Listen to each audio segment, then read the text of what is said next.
Olá, eu sou a Tayana Conrad e começa agora mais um programa Alesp Conecta. E o tema de hoje nós vamos falar do Dia Mundial do Combate ao AVC, que será comemorado no dia 29 de outubro. Cerca de 17 milhões de pessoas no mundo sofrem com o AVC. Por isso que eu trago hoje aqui a neurologista, a doutora Ana Paula Pena Dias. Ela vai conversar um pouquinho com a gente sobre os sinais, os sintomas e a importância de fazer uma campanha com a prevenção do AVC. Seja muito bem-vinda, doutora. Muito obrigada pelo convite. É um prazer estar aqui falando de um tema tão importante quanto o AVC. Exatamente, doutora. É muito importante a gente falar de campanhas, né, de medidas como essa do AVC. Poucas pessoas conhecem, né, os primeiros sinais de um AVC. Eu queria que você começasse falando um pouquinho para a gente sobre isso. Como identificar um possível AVC?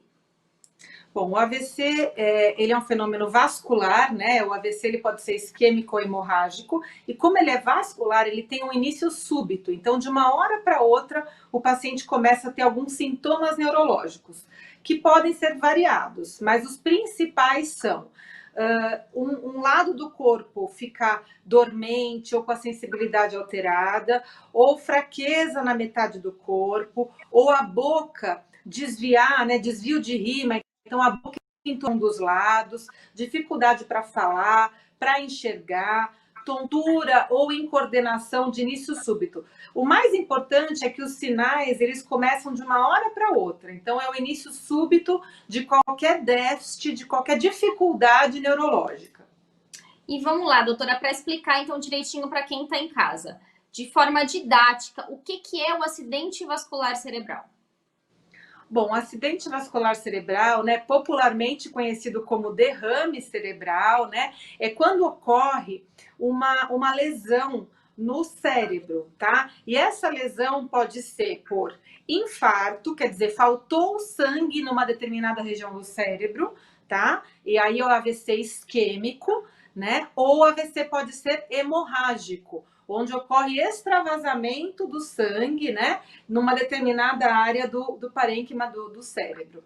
Então, ou isquêmico ou hemorrágico, na verdade, o AVC ele é uma lesão cerebral e aquela área do cérebro comprometida vai levar alguns sintomas, né? Então, sintoma de dificuldade de metade do corpo se movimentar, ou sentir metade do corpo, ou a boca torta, ou dificuldade visual, dificuldade para falar, são os principais sintomas, né? O AVC é uma doença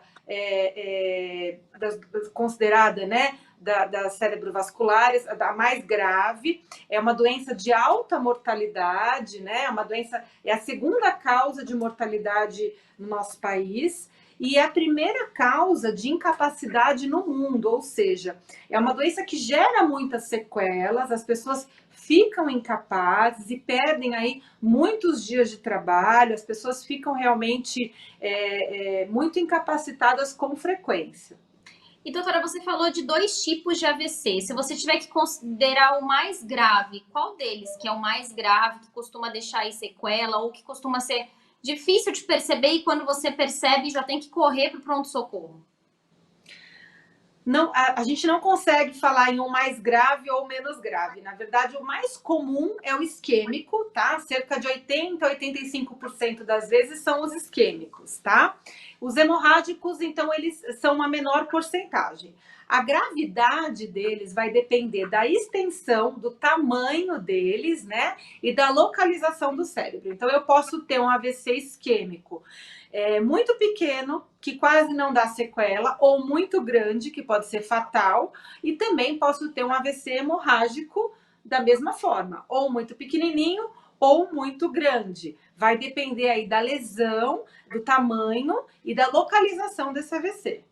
E, doutora, o AVC ele é a causa responsável por mais ou menos, né, cerca aí de 100 mil mortes no Brasil por ano.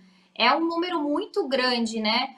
Como que a gente pode falar em... Porque realmente é difícil, ele é, digamos que quase que assintomático, quando a gente percebe já tem que correr, né? Não tem um sinal que diga que você vai ter um AVC. Como que a gente pode evitar um AVC? A campanha, né, desse mês de outubro, ela é muito importante justamente por isso, porque nós conscientizamos a população dos fatores de risco que levam as pessoas a terem um AVC, né? Então, quais são esses fatores de risco? Vamos falar dos principais aqui. A pressão alta, a hipertensão é um dos principais fatores de risco. Então, as pessoas muitas vezes elas só tomam remédio para pressão, mas elas não fazem acompanhamento, elas não vão ao médico, não vão no posto de saúde, não se tratam com a equipe de saúde. Então, elas acham que pressão alta dá sintoma. Então, eu não estou sentindo nada, estou tomando meu remédio, então tá tudo bem. Não, tá? Muitas vezes você pode estar tendo lesões aí de órgãos-alvo, então é muito importante fazer o acompanhamento com a equipe de saúde, além de só tomar o remédio. Além da hipertensão, a gente tem o diabetes, é um fator de risco muito importante ligado ao AVC. A diabetes precisa ser muito bem controlada. A obesidade, né? Então já está comprovado que estar acima do peso tem é um fator de risco muito importante do AVC. O sedentarismo, então as pessoas que não fazem atividade física, que não se movimentam, também correm mais risco. O tabagismo, né, o cigarro, que a gente sabe que é aí um fator de risco para tantas doenças clínicas, e para o AVC não é diferente, tá? Então, o tabagismo, o etilismo, né, a ingesta de bebida alcoólica é um fator de risco importante. E existe um outro fator de risco, mas que esse não é modificável, que é o envelhecimento. Então, o fato de estar mais velho leva a uma chance maior de ter AVC. Mas esse é um fator de risco que a gente não modifica, muito pelo contrário.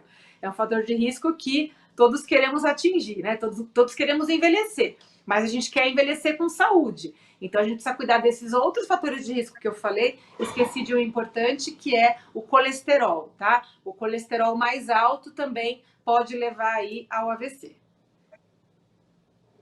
Agora, doutora, a gente falando aí de grupos de risco, se a gente tiver que colocar aí uma faixa etária, né? A gente sabe que os mais velhos correm, então, aí um risco maior de ter o AVC, mas ele acomete pessoas de todas as idades, é isso?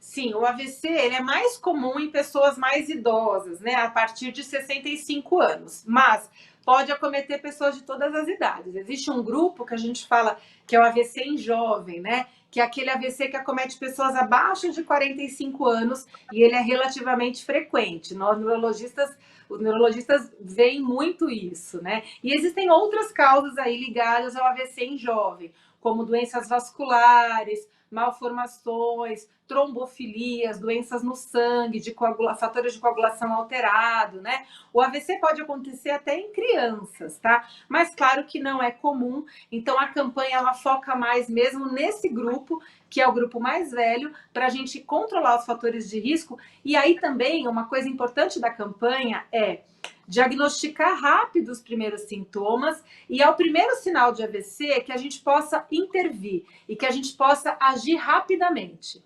Não esperar nem um minuto em casa. Quer dizer, se eu acho que eu estou tendo um AVC, eu devo imediatamente procurar o serviço de urgência ou emergência. Então, qual é a orientação? Achei que eu estou tendo um AVC, eu ligo imediatamente para o SAMU 192, tá? O SAMU vai saber para onde te direcionar. Agora, se eventualmente eu moro muito perto de um pronto atendimento, eu posso procurar o pronto-socorro por conta própria, algum familiar meu me leva. Mas, preferencialmente, ligar para o SAMU 192, porque ele vai saber te levar para o atendimento, né? Existe uma regionalização do AVC, existe uma rede de tratamento aí de apoio ao AVC, e o SAMU vai saber te direcionar. E, doutora, existe aí, na verdade eu fiz uma pesquisa um pouquinho para entender sobre o AVC e me corrige se eu até não estiver correto. Eu achei essa informação. Para reconhecer, então, sinais de AVC, o público é importante saber 4 medidas. E essas 4 medidas seguem a abreviação de SAMU. Tá certo isso? E se tá certo, eu queria que você explicasse o que é essa abreviação do SAMU. Na verdade, é justamente isso, né? Esses pontos aí leva em conta os 3 sinais da escala de Cincinnati, né? Que é o quê? A gente pede para a pessoa dar um sorriso, e a hora que ela dá um sorriso, a gente percebe a boca um pouquinho mais torta, né? Que é o desvio de rima. O segundo ponto, a gente pede para a pessoa tentar levantar o braço, ou o A do SAMU, que é dar um abraço, né? Ou levantar os braços, a gente observa uma queda de um dos braços, tá? O terceiro ponto, a gente pede para a pessoa falar alguma palavra, a gente pede para articular uma frase, enfim, ou para a pessoa imitar alguma coisa. E aí ela tem dificuldade para falar. Então, dificuldade para sorrir, ou para levantar os braços, ou para falar. Esses três sinais, né, que são da escala de Cincinnati, se eu tiver um desses três sinais alterados, eu já tenho uma chance de AVC de mais de 70%. Então, se eu tiver um desses três sinais alterados, eu devo ligar imediatamente para o SAMU 192. E doutora, né, e no caso de teve um AVC, existe um tratamento para o AVC? O que é feito imediatamente quando a gente pega lá a pessoa que teve o AVC, leva para o hospital? O que vocês fazem? Como que vocês tratam isso, né? Porque, pelo visto, é bem complexo, depende de muitas coisas, né? Isso, até por isso que a gente fala que 1 minuto faz diferença, né? Então você deve correr muito. Por quê?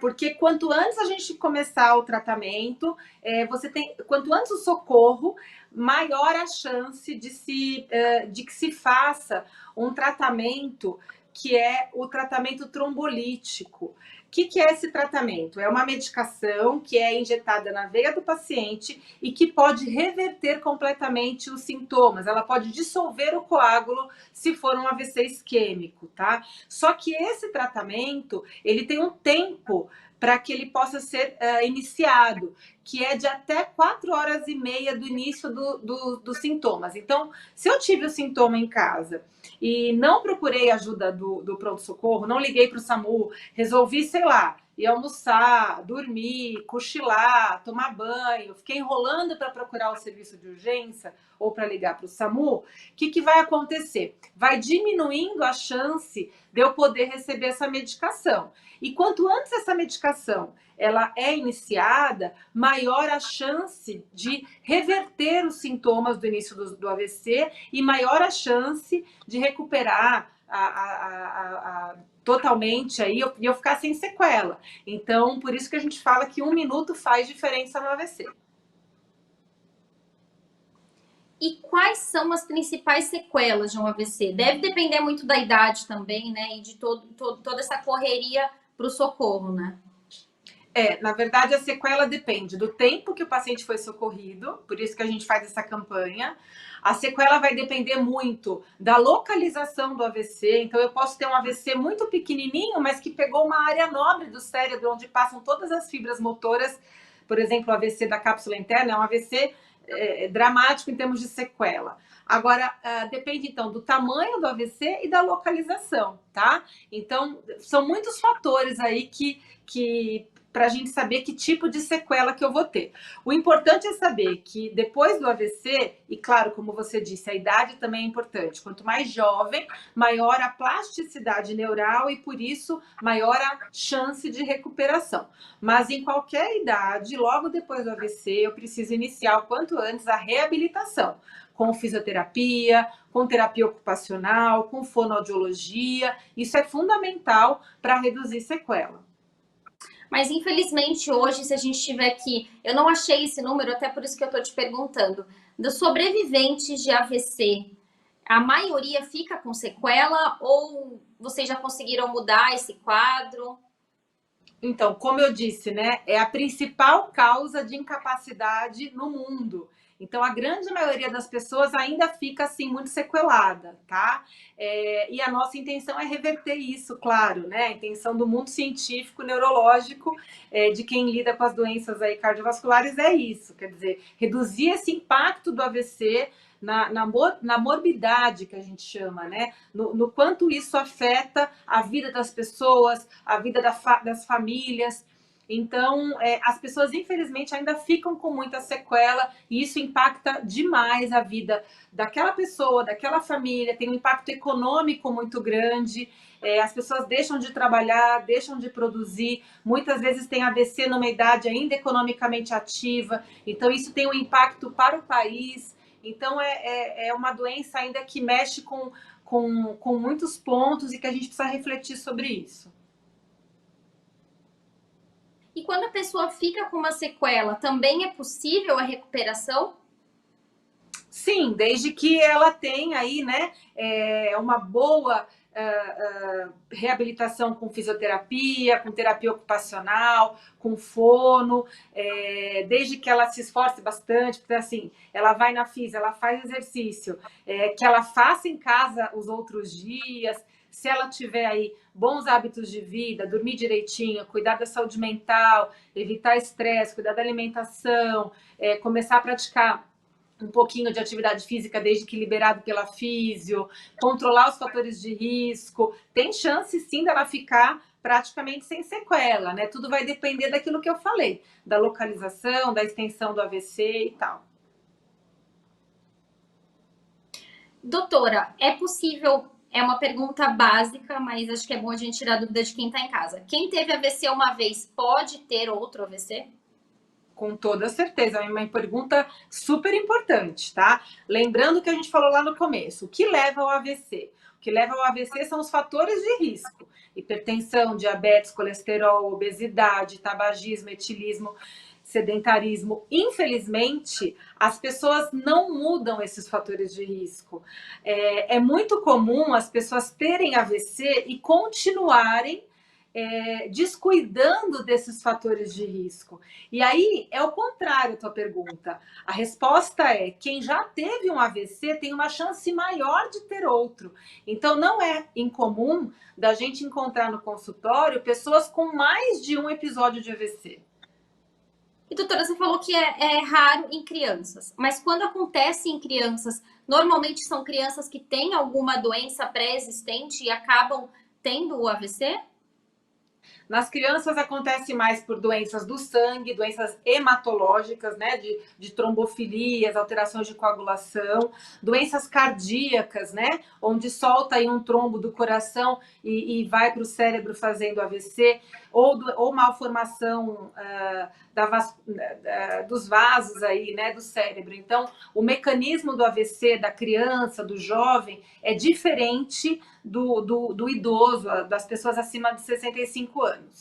E, doutora, eu imagino também que esse como é um ano atípico para todo mundo, com tudo que vem acontecendo, eu imagino que essa campanha deve ter uma importância muito maior, inclusive esse ano, porque as pessoas acabam tendo medo, né, de procurar o médico, de procurar um pronto-socorro. O que você tem para falar para as pessoas até não terem medo de, nesse caso, procurar sim uma ajuda médica o quanto antes?